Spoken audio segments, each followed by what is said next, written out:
여러분과 함께 2024년 3월 30일 축구 소식에 오신 것을 환영합니다.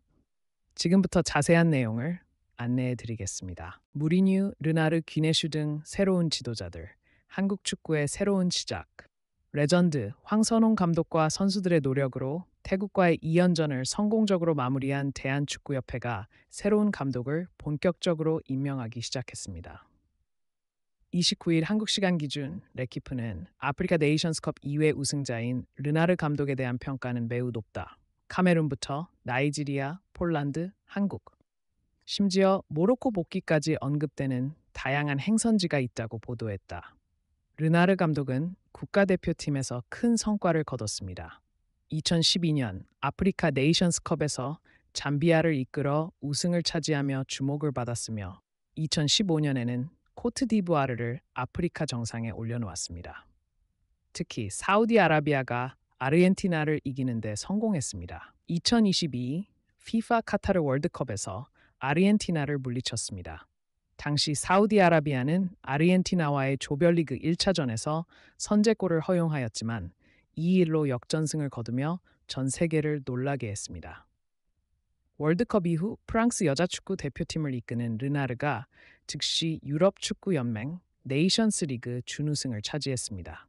그러나 이번 여름 파리 올림픽이 끝나면 팀을 떠날 계획입니다. 또한 스페셜 원 조세 무리뉴 감독이 국가대표팀을 맡을 것이라는 이야기로 한국 팬들의 관심이 높아지고 있습니다. 무리뉴 감독은 28일 유럽 축구 이적 시장 전문가인 파브리시오 로마노와의 인터뷰에서 언젠가 국가대표팀을 맡는 것이 목표라고 밝혔습니다. 무리뉴는 2000년에 벤피카에서 지도자 생활을 시작하였으며 FC 포르투, 첼시, 맨체스터 유나이티드, 인터밀란 이탈리아, 레알 마드리드 스페인 등에서 다수의 우승컵을 올린 명장입니다. 무리뉴 감독은 1990년대 FC 바르셀로나에서 통역으로 일하다가 코치로 전향하여 2000년에 포르투갈 벤피카에서 감독 경력을 시작했습니다. 2003-24 시즌에는 포르투를 이끌며 유럽 축구 연맹 챔피언스 리그에서 우승을 차지하여 주목을 받았습니다. 그 후 로만 아브라모비치 구단주의 투자로 신흥 강호로 떠오르고 있던 첼시로 옮겨가 명장들 중 한 명으로 자리매김하였습니다. 포르투와 인터밀란에서 UEFA 챔피언스 리그 우승컵을 획득하여 스페셜 원으로 불렸다. 무리뉴 감독은 토트넘에서 캡틴 손흥민을 지도했습니다. 그동안 무리뉴 감독은 대표팀 사령탑으로 일하지 않았습니다.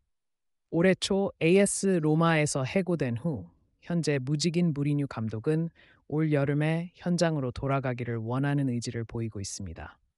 따라서 무리뉴 감독의 복귀에 대한 관심이 높아졌습니다. 특히 국가대표팀을 이끄는 것에 흥미를 가지고 있다는 얘기로 인해 국내에서 그의 복귀에 대한 관심이 한층 커지고 있는 상황입니다. 물론 한국 사령탑이 될 가능성은 현실적으로 적습니다. 유럽에서만 지도자 커리어를 이어온 데다가 사우디아라비아 등 거액을 제시한 중동 리그도 거절했기 때문입니다.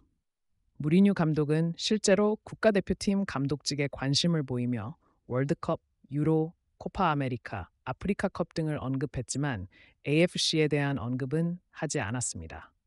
현지에선 무리뉴 감독이 김민재 바이엔의 친정팀인 나폴리를 차기 행선지로 유력하게 보고 있습니다. 이외에도 그가 이끌었던 첼시뿐만 아니라 바이에른 뛸헨, 뉴캐슬 유나이티드 등도 후보로 언급되고 있습니다.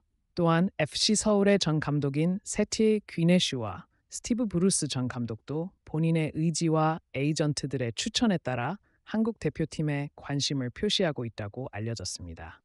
대한축구협회 전력강화위원회는 다음 달 2일에 회의를 열어 대표팀 감독 선임에 대해 본격적으로 논의할 예정입니다. 이전에 소위원회를 통해 차기 대표팀 감독 후보들을 선정해왔습니다. 관계자에 따르면 20여 명의 해외 지도자들이 한국축구협회에 지원서를 제출했습니다.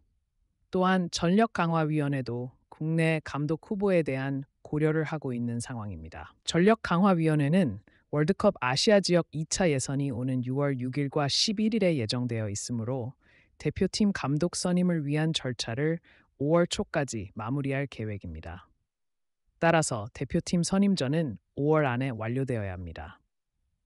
황선홍 감독이 태국과 두 차례 경기를 성공적으로 마무리한 후 기회가 생긴 전력강화위원회는 더욱 철저하게 검토해야 하는 상황입니다. 전 감독인 위르겐 클린스만의 실수를 반복해서는 안 됩니다. 2,100억 원 연봉, 하울로 경기 출전, 유럽 복귀를 향한 결단. 속히 떠나고 싶어 한다. 네이마르는 유럽으로의 복귀를 희망하고 있습니다. 영국 팀토크는 30일 한국 시간 스페인 쿨레마니아를 인용하여 네이마르는 알힐랄과의 계약이 2025년 여름에 끝나면 바르셀로나로 돌아가길 원한다고 보도했습니다. 네이마르는 이번 여름 이적 시장을 통해 PSG를 떠나 알힐랄로 이적했습니다. 그의 이적료는 1억 유로, 약 1,454억 원이며 연봉은 1억 5천만 유로, 약 2,190원에 달합니다. 그는 시즌 초반부터 주전 공격수로 활약하며 아시아 무대에 적응해가고 있습니다. 그러나 네이마르는 불과 5경기만 치른 시점에서 큰 부상을 입고 쓰러졌습니다. 그는 지난 10월에 우루과이와의 2026 피파 남아메리카 예선 4라운드에서 경기 중 전반 추가 시간에 데라 크루즈와의 경합 후 넘어졌으며 극심한 고통을 호소하며 그라운드를 빠져나갔습니다. 부상 부위는 전방 십자인대와 반월판으로 이로 인해 1년가량의 장기 재활이 필요한 큰 부상이었습니다. 최근 네이마르의 체중 관리 실패가 드러나 큰 화제가 되었습니다. SNS를 통해 공개된 그의 모습은 부상 이전보다 훨씬 뚱뚱해 보였습니다. 영국 비사컨은 네이마르가 호마리우의 58번째 생일 파티에 참석했는데 과체중으로 SNS상에서 화제가 되고 있다고 보도했습니다. 뚱보 논란이 커지자 네이마르는 억울하다는 입장을 표명했습니다. 자신의 SNS를 통해 러닝머신을 타고 있는 영상을 게재하며 과체중은 맞지만 뚱뚱한 건 아니에요. 저는 그렇게 생각하지 않아요. 라고 밝혔습니다. 수술 후 재활에 집중하고 있는 네이마르, 곧 사우디를 떠날 것으로 보입니다. 매체에 따르면 네이마르는 이미 가능한 한 빨리 사우디를 떠날 방법을 찾고 있다. 이는 선수와 가까운 소식통에 의해 확인된 사실입니다. 유럽 이적시장 전문가 파브리시오 로마노 기자는 네이마르와 바르셀로나의 이적 논의가 진행 중임을 부인했지만 결정적으로 올여름을 언급했습니다라고 보도되었습니다. 한편 리오넬 메시의 소속팀 인터 마이애미도 네이마르에 관심을 가지고 있다는 사실이 드러났습니다.